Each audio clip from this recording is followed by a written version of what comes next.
This one that's coming close to my finger, what do I do? The calmer you are as a beekeeper, the better. You're clumsy with them. The guard bees may come in to attack. Okay. If they sting you and leave the stinger in, the bee will die, but it also leaves a scent for the others. So they now know that one of their female workers has died trying to protect the hive, and they'll come looking. Oh, so wow. That's sort of how they communicate on pheromones. Yeah. Just like that? Perfect. Oh,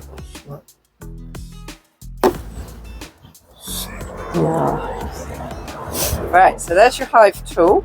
Okay. You just push it between that one and that one.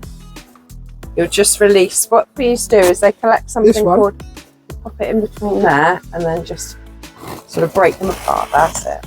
And then that one as well? Yeah. What bees do is they collect something from trees called propolis, and it sticks everything together. Okay. Yeah, you feel free to lift out.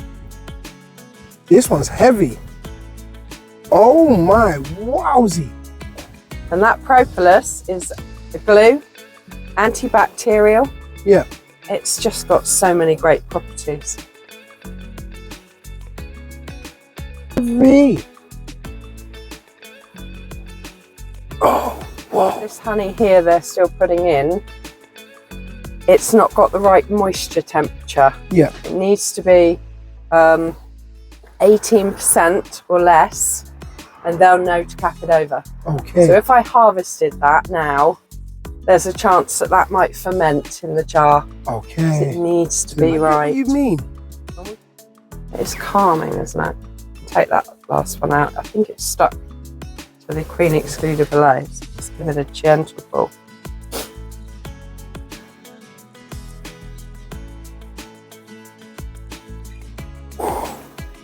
My mum is not going to believe this when I tell her. There's two different types of queen, well, more than two, but the popular ones are the crinoline and the buckfast. Yep. Seal with for the queen excluder. In fact, I'm going to let you do that. Huh? If you slide your hands in there, Okay. and then lift and put it down, it could be about 15 kilos in weight. So slip hands in. Ready? Pick it up. Yep. And just sit it on top of that box at a bit of an angle, maybe. At an angle like that. That's perfect. Use the smoker, which I haven't yet, also to ask the bees to go down away from the smoke. So I'm going to just judge how busy they get in the air, or if you let me know if you're uncomfortable, and we'll just smoke them down. I mean, I'm nervous, but it's all about overcoming, so I'm happy to. Clicking on there Let's to go see if for I it. can see a queen, in case she's come up, but she doesn't like the sunlight. How do you tell? You've got the head with the eyes. Yep. You've got a thorax, and then you've got the abdomen. Yep. Her thorax will be bigger, and her body will be nearly twice the length of her wings. She might be a bit smaller than that still. Now, let's check if I've got my queen cage over here, which I'm just going to grab. So I've just taken out the dummy board, we call it, and on there is a little bit of brown, which is quite often a little bit of bee poop. Does it taste like honey? I wouldn't say. I thought somebody would have tried bee poop at some point. So what happens is they don't like pooing in their hive. You want to know, honey is regurgitated a number of times from bee to bee before it ever gets into the honey cell. Oh wow! Lovely, isn't it? That's why honey's got lots of enzymes in it. So honey is basically bee sick. Yep, absolutely. We have learned something today. We're eating bee sick. That looks like they may have tried to raise a queen. If it's on the side of the frame, it's called a supersedure cell. So they'll try and make their own queen. If they've got an egg and they're not happy with the queen they've got, the colony decides to make a new one. But this time of year, if they hatch their own queen, that's known as a virgin queen. Yep. She'll stay in the hive for a few days, and then she has to go off on a mating flight. to a male bee. It's called a drone. She goes off to a male bee congregation site in the air. And she basically gets very popular. You see in there, it's got pollen. And they stack that pollen in from trees and flowers. There's a little bee there, look, with pollen on its legs. I don't know if you can see, just there. You see some eggs. This is so amazing. I hope you see some eggs in this one. There's a lot of food in there as well. So there's a lot of bees. We've got a lot of food. Got another little cell there, which I'm just going to have a look and see if they've got an egg in there. No, that's called a play cup. Yep. And a play. Oh, this is it. This is it. One in here somewhere. So excited now. Ready? Yep. We can get this with the light. There's a queen in here. There's a queen in here somewhere. White jellies. Yeah. Little round. Yeah. I have to have stronger glasses. Are those the eggs? Yeah. So that's why you wore your glasses. About 4 or 5 days. So it's in the middle under that little cell, but I just don't know whether you can look in there in the right light to see the little white.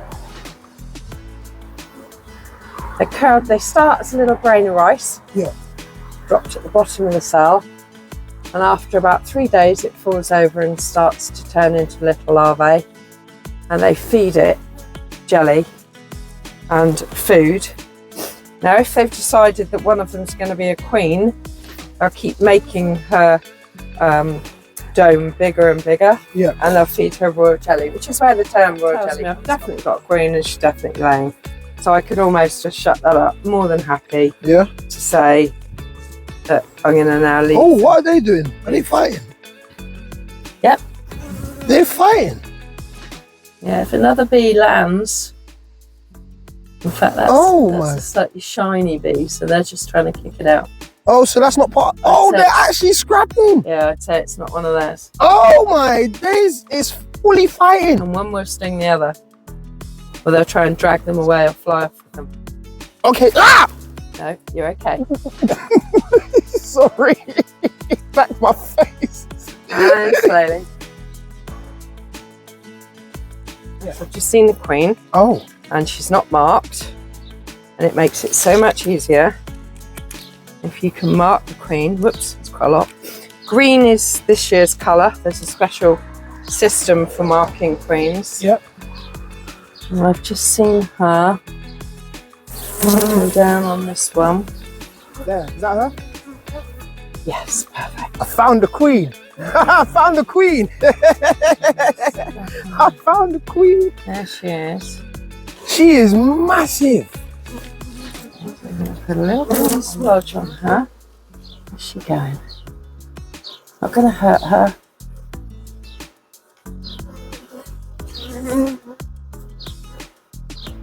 There you go. Beautiful. Okay, I'm very careful not to squish her tummy or anything like that. She is massive, okay.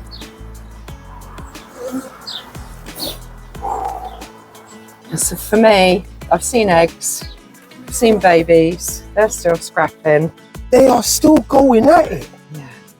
She's in there. I'm really so excited because I've hatched that queen from queen cells from another hive. Yeah. And now I know they've got food. I know they've got everything they need.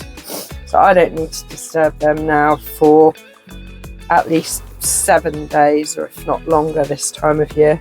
And you spotted the queen first. Because I was ready. I was ready. You were zoned in.